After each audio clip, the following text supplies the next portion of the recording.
Nick, yes, it's 6 months to the day that Keir Starmer entered Downing Street, sweeping into power with that landslide majority. So to take the temperature as MPs go back today, we looked at the challenges ahead for the Prime Minister and how voters have found Keir Starmer's first 6 months in office. And our exclusive poll done for us by More in Common was pretty damning, I have to say.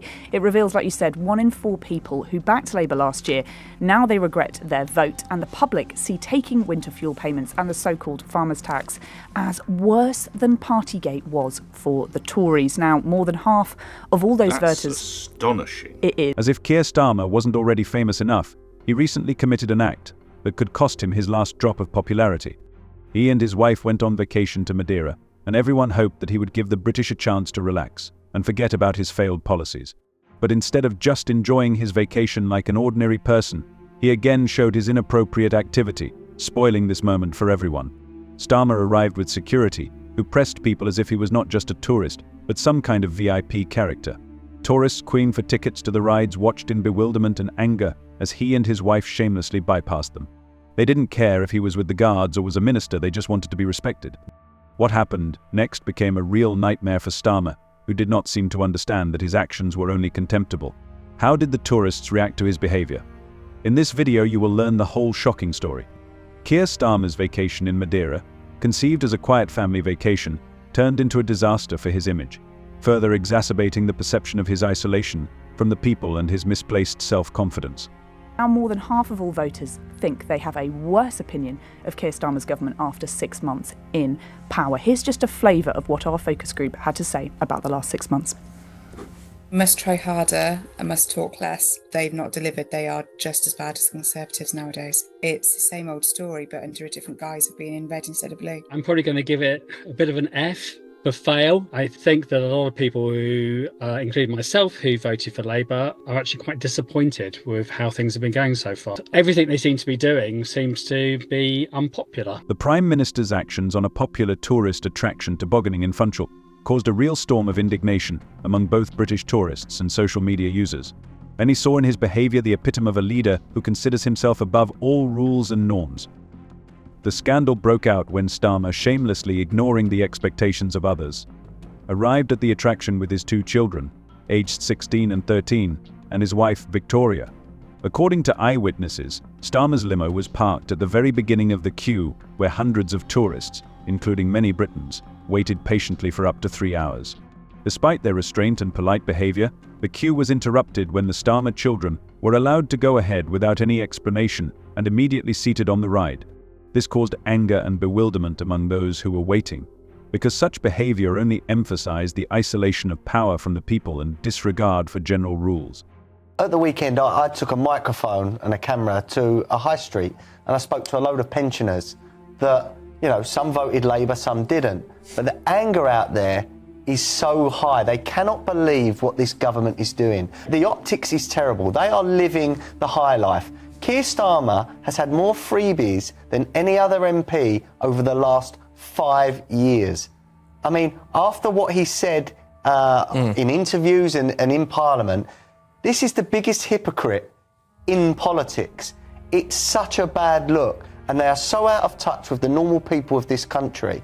And I would have thought that they would have given it a year or so, you know, before they decided to act like this. But it's after weeks. They've got no shame. How outrageous it was to skip the queue. The reaction was instant and full of condemnation. One eyewitness, 64-year-old Russell Schachter from Ilford, East London, described the scene bitterly. He said that he arrived with his family around 10 a.m. and waited in line with everyone else for a long time, despite the fact that they had booked tickets in advance. There were many British people on board the cruise ships, and everyone was patient and polite as they waited their turn. But as soon as they got to the beginning, everything went awry. Russell recognized Keir Starmer when his limo pulled up with security guards. He stood there with a smile on his face, while his children were allowed to go straight to the exit without any explanation. The people who had been waiting in line all morning were furious, and screams and outrages began. We have just discovered that Keir Starmer knowingly promoted to the cabinet somebody who had been convicted of lying to the police, of obtaining goods by deception, fraud. And if you want to know why he put a fraudster in the cabinet, it is because the whole government is essentially fraudulent and misrepresented to the electorate in July 2024 what they were going to do on tax, on the economy, on Brexit, on Britain's relations with other countries. And if you want to find out more, read my column in the Daily Mail. However, the disappointment did not end there. Suddenly, Starmer's car pulled right up to the foot of the toboggan run to pick up his children after skiing. People who had been waiting for several hours found themselves waiting again when the Starmer children were taken away, and that was the last straw. Local tourists, bitterly realizing that Starmer was clearly in a privileged position and had his own security problems, could not accept this injustice after 3 hours of agonizing waiting. When the Prime Minister neglects his people in such a way, it becomes obvious that respect for him will be undermined. We're already seeing how Starmer encounters people who don't hesitate to remind him of his true place. Keir Starmer, I think, is doing a wonderful job of distracting from the main points on his own home ground. I've voted all parties for all colours, and I'm 50 years old. I can remember Thatcher. I can remember voting with regards to George Osborne and Cameron. But moreover, I will say one thing and one thing only, and I'll let you ponder with this thought.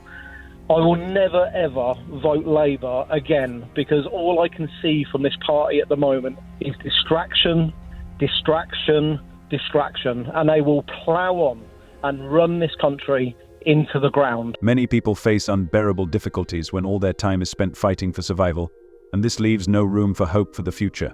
Despite all the difficulties and harsh measures, his actions look like he's just reading a script, trying to convince the audience that he understands their needs and desires. As a result, he is severely criticized. How many times during and after the election campaign have you heard the Labour Party promise that they would finance their ambitious plans for Britain through economic growth?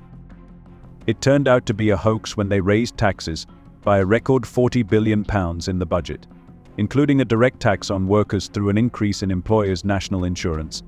And this continues to this day.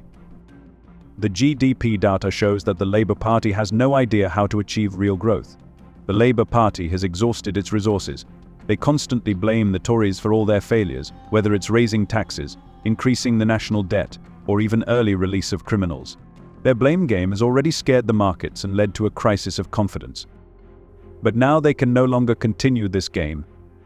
Labour's economic legacy is a measly 0.7% growth in the first quarter of 2024, and just 0.4% in the second quarter. The Reverend Starmer has announced his reset, which must not be called that, but something else. For what is in a name, that which we call a reset, by any other name would smell as sweet. Well, it's been merely 5 months of his premiership, and it is already clear he has fated to be one of the worst leaders in modern British history. He has no ideas, no originality, and no inspiration. But at least he has his amazing charisma. 3, 2, 1... Yay! It worked! Nervous moment there. Is there a more boring way of pronouncing the word 3? Well, if there is, you must tell Sir Keir Starmer. So listen. This Labour government enters 2025 with full determination to work with investors, wealth creators, and workers across the country to bring life to the economy and raise living standards for everyone. But here's the thing, if you really want to boost economic growth, you can't make hiring workers more expensive, like the Labour Party did. And you can't burden a business with inheritance tax like they did. And against the background of all this, the Prime Minister decided to take a vacation. To be honest, I think that rest is necessary for politicians, but unfortunately he is the very person who has caused serious damage to our economy. And this cannot but cause anger and disappointment to all of us. What do you think about this video? Share your thoughts in the comments. See you later.